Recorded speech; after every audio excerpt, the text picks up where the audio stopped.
Hello everyone, lovely to be in Brighton today. I have to admit to being someone who's from Burnley, lives in London, and today coming down to Brighton, I did the furious, God, could I do the commute? It's amazing here. So by the end of today, I might have moved. So a little bit of context. I'm the Director of Marketing and Audiences for Future Media at the BBC.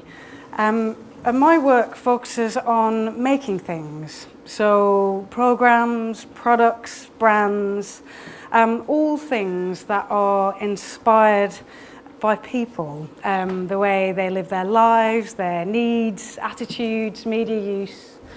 And it means that I'm pretty curious, or a bit of a nosy Parker, if you ask my mum. Both curious about people and the world, but also really interested in the craft of making things, the process, as it were, whether that's making TV, events, brands, and figuring out how we can bring together those wonderful curiosities about people and life with the craft of making things and doing that sensitively. So I've had the real privilege of being able to do this at the BBC for the last 10 years. So I'm going to share a few more recent stories with you today. But before I do, when planning the session for today, Matt and Phil gave me a really lovely brief. And they said, we'd really like you to talk about how you can listen to your audiences. And I thought my sort of second reaction after brilliant question was that not everyone wants to listen to audiences, that is. And it sprung to mind this quote. Show of hands, who's seen this quote before? So look, lots of different people. Brilliant. It's a really popular quote and a brilliant one in my view. So I'll read it out for you. If I'd have asked people what they wanted, they would have said faster horses. The brilliant Henry Ford. We can debate what his real intent was, but this quote is often used in lots of different scenarios to make the case for why there's absolutely no point in listening to what audiences have to say. Today, I'm going to make a very gentle case for something slightly different, because for me, I couldn't imagine anything better. I'm going to talk a little bit about the pleasure of listening to, responding, observing, and developing for people. It doesn't have to be a pain. It doesn't have to be crazy expensive. It doesn't have to be a stick with which to beat people with, or just deliver same old, same old. It's just a case of how you choose to do it and figuring out where you're going to get the most pleasure from doing it and give the audiences the most pleasure too. So I'm going to talk a little bit about different types of pleasure, because I'm sure you all think about it and come at it in different ways. So I'm going to go through a few examples, and it'd be interesting if you think about which ones apply to you. So first type of pleasure might be this, targets. So you might be someone who really gets off on seeing your performance graph look like this, hitting your targets every single time and going up and up and up. Ask me later which graph from the BBC this one is, I'll tell you. The other approach, or the other way of getting pleasure, or the way you might come at listening to audiences, is one with a slight further step back. So you might be interested in looking at society, or asking people what they think, or indeed asking what they think about the thing you're making, and using those things to develop your various products or services. You might be someone who prefers actually stepping really far back, and actually trying to see the things in the world and people's behaviours that others don't always see. I'm not sure how many of you are familiar with this really brilliant work by IDEO. It's a book from a book called Thoughtless Acts. But they do lots of really brilliant observation work which helps people solve problems in different ways, or problems they might not have thought about answering before. And the other type of pleasure is one of my favourites. And it might simply just be about the reaction you get from your work. So the response audiences give you, the way in which you affect their lives. And while thinking about this, I have to get my piece of paper now to do the person justice, but it reminded me of an email someone sent me a while ago. One of my product managers at the BBC. I remember extremely clearly when the first series came out. Feedback was sent round following broadcast of the TV show. Pages and pages of emails from parents saying how deeply their children had been affected. Some said the whole family appreciated the support. Some that the children were just so happy to see themselves on TV. Others said their children had started communicating with them for the very first time. Tears poured down my face. Even thinking about it now, I still feel the enormous pride that I felt then. It might just be because I'm a massive softie, but it moves me every single time I hear people say things like this. For me, it's one of the most rewarding things about making whatever it might be, a ConnectedTV product, program, show, whatever, because it's these sorts of things that we do it for, at least I do it for. That's not to say the reaction's always that positive. Sometimes it's negative. Sometimes people hate your idea, and that takes an awful lot of bravery to put yourself in front of audiences and get that kind of reaction. And I'll talk a bit more about that in a second. So we cover each of those different types of pleasure you might get. I'm interested which ones you thought might have applied to you, and I'm hoping that you thought several, because when we think about how we listen to audiences and where best to apply it in the creative process at the BBC, is that we believe that there's a role for audience thinking every single stage of the process. So whether that's that really big, fuzzy beginning discovery part, or when you're working really hard to define what your strategy is or the direction you want to take, or the real nitty-gritty of iterating and developing your product, or whether that's deciding whether to keep your product going or do that awful thing and decide to kill it. Each of those stages have real value in listening to audiences. Just sometimes they suit better, numbers maybe more at the decide time, slightly some of the softer observational things in the discovery time. It's just a case of choosing which one suits you best. So that's my gentle case for the pleasure of listening to audiences. I'm going to share a couple of examples of more recent work at the BBC, one specific example and hopefully one opportunity, and from both of those I hope you get some ideas, tips, tricks to take away with you today. So the first is a project called Creatures of Habit. And it's a project that's been ongoing for quite a while for us at the BBC. And it was sparked by a thought about how we can help best develop things for different types of screens, what best experiences we might deliver for people.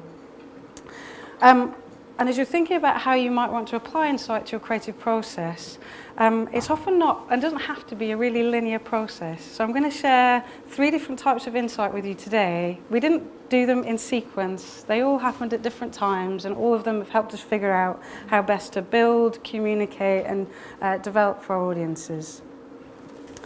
But it started off when we were thinking about how can we develop, particularly in digital media. And these projects often start really nicely with a bit of a hunch, sort of a question you might have or your teams might have. And this one was that we really, really love working in digital media because we're freed from time. You know, the cliche of the whenever, wherever, however, that's the joy of digital. It gives people freedom and choice. But I spent a lot of time working in television. I think quite a few of you in the room today. And that experience made me think, actually, maybe we're throwing out time a little bit too quickly. That if you're developing a show in TV or radio, time is actually a really, really helpful creative source of inspiration. And it's also a real key decider in what you might commission or how you might make it. So, you know, we all know, don't we, what would work on a Saturday night family entertainment slot would be really different to a drive time radio show. The sense of time and how people live their lives really, really helps us develop things that really meet people's needs. So we wondered how might that apply for us in digital. So one of the things we did was commission a bit of work to look into how people live their lives, like the rhythm of their days. And a few things that came out of that, loads of different things, but just to get a sense of what the day's like and what people's weeks are like. And we found surprising things, showing my slight London bias, I can say this being from Burnley. But one of the questions we asked was, what percentage of people are still working past 6 o'clock at night? Anyone want to guess? What percentage of people in the UK are still in the office after 6 o'clock? Anyone brave enough? 40? 60. Oh, you make me feel much better. The actual answer was only 10%.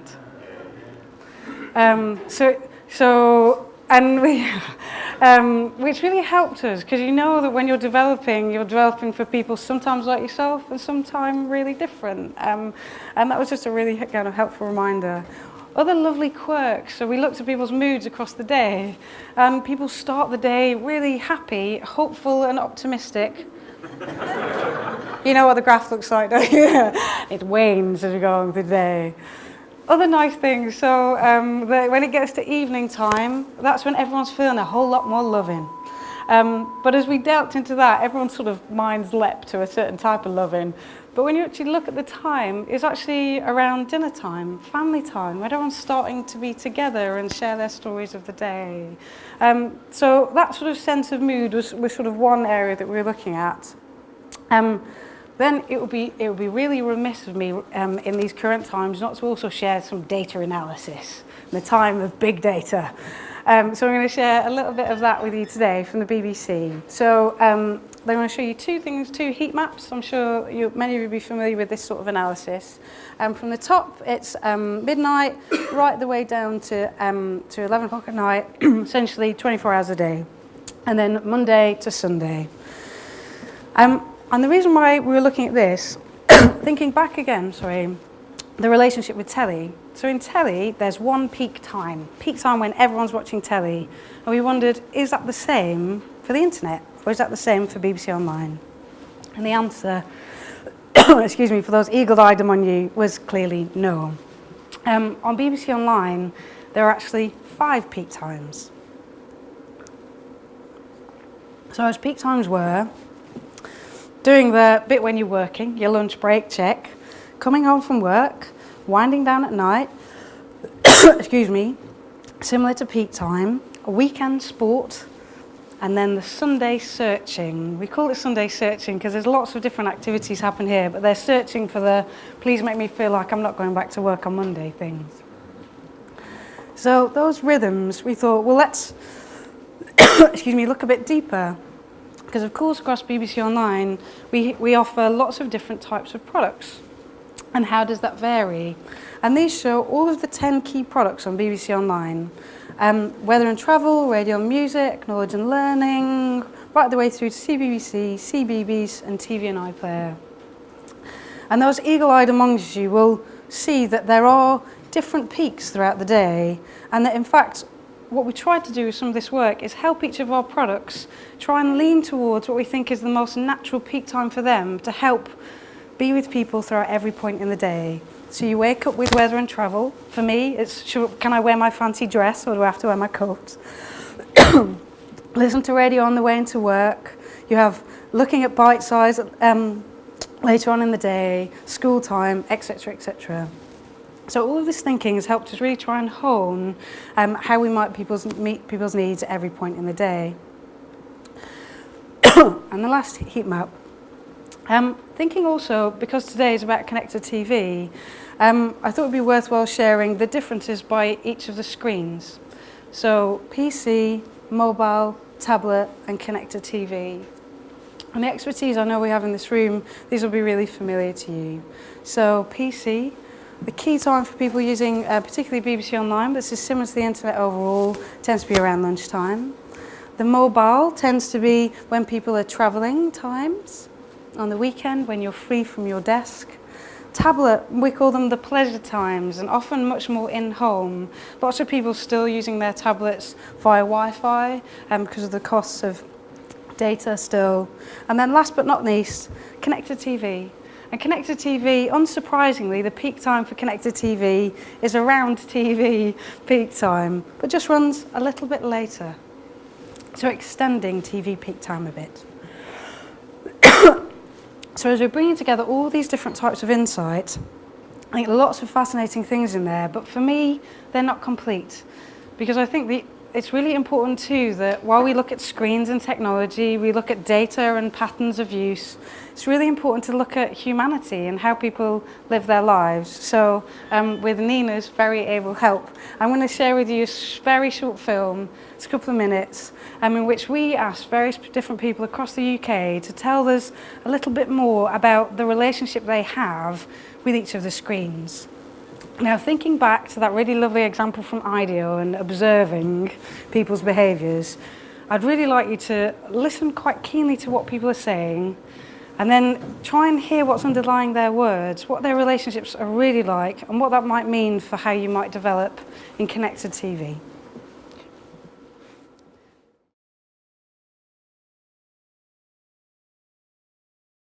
TV is a bit like, I don't know, escape. Relaxing. Bigger. Very important to me. I don't watch it. A source of entertainment, basically.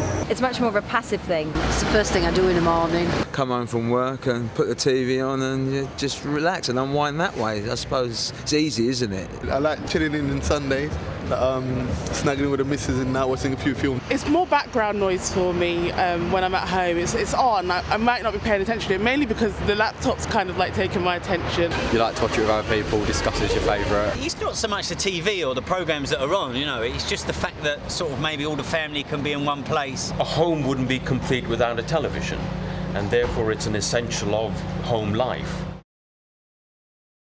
I'm on it constantly, I work on my laptop, just need it day in, day out. Internet, I love it. Oh, it's my life. Number one, jack of all trades. I definitely miss the laptop. But I've not found the absence of an email cause me any inconvenience. It's quite important because it helps me do my work. Makes you think of work a little bit. Switch your brain on, get going, get things done. I suppose it's like a little bit like carrying home around with you. My wife will sit at her computer and I'll sit at my computer, and we'll both be doing stuff. And the wife could be on mum's net or trying to find a tutor for the kids or doing the home shopping, and I'll be playing games.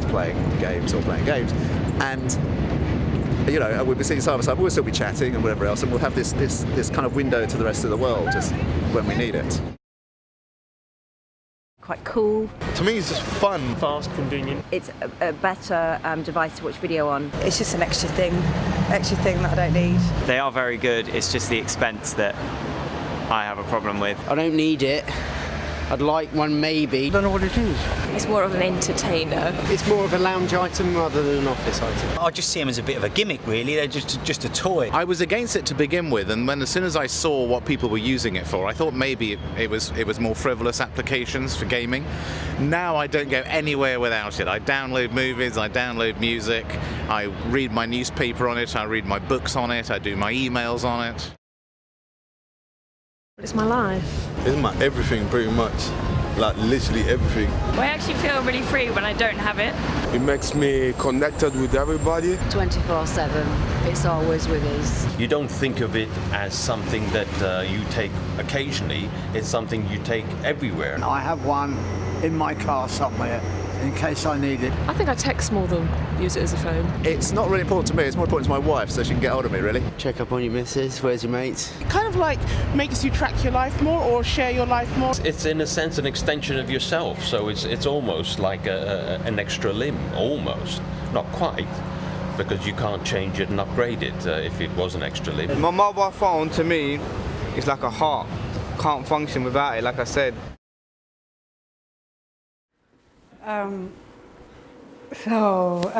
For me, what really strikes me, bless you, with this is more than anything just how profound our audiences are when you ask them questions in the right way. Henry Ford was maybe right, but maybe he wasn't asking quite the right questions. And I think also the gentle plea for please do listen to your audiences, be brave enough to check with them, know where you're going to get your pleasure, whether it's the graph that goes like this or that wonderful reaction, and just carefully use it in the right and most sensitive way at each part in the process. But this film also reminds me of a very personal thing as well, is that just happened to me today. The mobile point that I came in, set up, did all the prep beforehand, and make sure everything was just right for you all today, and then went down to go and see the sun at the beach. I thought I would do a little bit more emails and kind of get that out of the way. Open my bag, and oh my God, I'd lost both of my mobile phones. It's the worst feeling in the whole world. But thank God, everyone here, I'd left them here, and they found them for me. But the reason why I say it is it's just we are all developing things that have really, really fundamental impacts on people's lives. So whether it's the device or the things that are enabled through the device, they're very precious, precious things. But hopefully that's given you some insights, tips and ideas. The last thing I want to share, I'm going to share much more quickly, and I'll share it for two reasons. It's called the BBC Connected Studio. Who's heard of it? Good amount of people. I actually see some familiar faces who I know have taken part already. The BBC Connected Studio is the BBC's digital innovation programme. We've been running for just over a year now, and it's a partnership between my team and the research and development team at the BBC. It's different to innovation programs that we've run before for two reasons. One, that we believe it's really important that we can work more and more with brilliant minds like the ones here today. So this innovation program is much more open. Anyone can take part as long as you meet a couple of relatively, by BBC standards, simple criteria. And that also we make sure that all of the innovation that we do is really audience-centered. So throughout every part of the innovation process, we make sure that we think about our audience in setting the brief. What's the innovation challenge? If you come and join us and take part in the innovation challenge, we'll give you loads and loads of insight about the nature of the market, how people live their lives, or the problem at hand. And then if you're brave enough to accept, we'll give you the opportunity to meet the audiences that you're making for and test out your ideas with them, and do that iteratively throughout the process. So my slightly blurry picture here, so one of my favourite moments at a Connected Studio really early on, where one of the teams were testing out crazy animation ideas with some of our school partners in Salford. I'm going to close by playing a little bit of a film to give a sense of the recent comedy Connected Studio we did in London, which I know several of you took part in, and very happily the winner of that Connected Studio is actually from Brighton and maybe here today. So again, with Ina's help, I'll play a little bit of the film.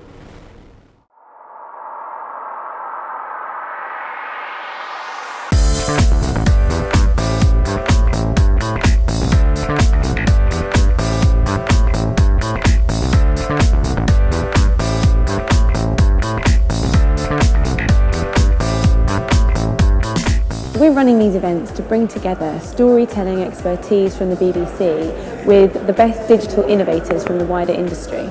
We're here down at the South Bank today to participate in a Connected Studio project for comedy. We're really excited because it's the first time we'll have had a direct relationship with Future Media where the outcome is a new editorial proposition. We're doing it because we're really interested in digital technology. It lets you do different things to TV and radio. We're interested in seeing how we can use it to tell a story. We're working with BBC Production to create briefs that clearly explain the challenges we're trying to crack. Today we are asking 8 digital teams to come up with proposals for how they're going to tell the 7th story in the new Inside Number 9 series from Steve Pemberton and Reece Shearsmith. This is a digital story, so they are coming up with lots of weird and wonderful ways of telling it. We're working with agencies that are at the forefront of digital storytelling so we can understand those techniques that our team's going to be using in the future.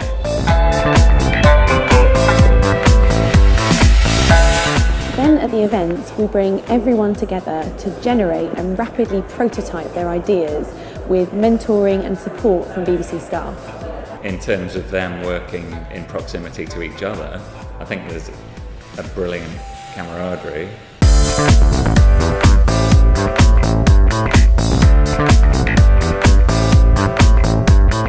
We host audience feedback sessions during the early stages of idea development. So hopefully that's given you a little flavour of what Connected Studio feels like. We'd really love it for you to come and join us. Check out bbc.co.uk Connected Studio. If you're interested, all you have to do is drop us a line and we'll get in touch with you for what to do next.